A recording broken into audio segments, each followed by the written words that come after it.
Action starts. A little bit of respect, and now it's time to fight.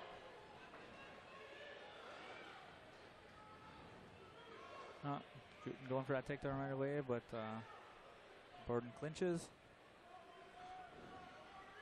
Corey's up against the cage, gets that on. He's trying to go for that underhook.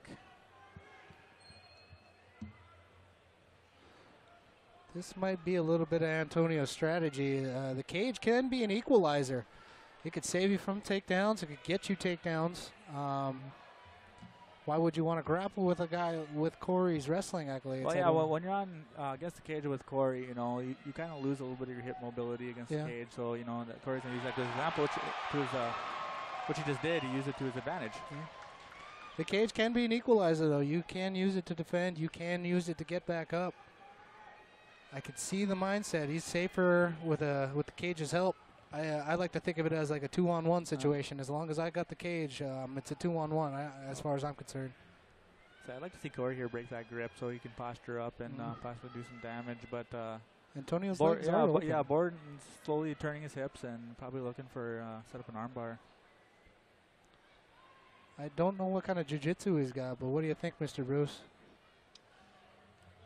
As far as Antonio? Yeah. Yeah, he he is trying to elevate him a little bit, so that's nice. I'd like to see you get underneath him if he could, but can't really tell. The ref's in the way a little bit. There we go, Chad's backside in the way. Oh, he's looking got that guillotine right away. Doesn't let that go. See if he gets a mount. He should be swinging his hips to the other side now. And Corey with a nice strong mount, stepping up high.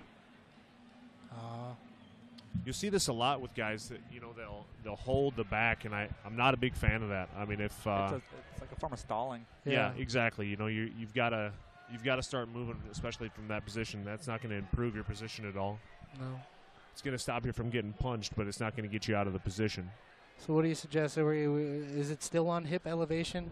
Yeah, I would think he wants to get underneath. I know it's people get afraid to do it.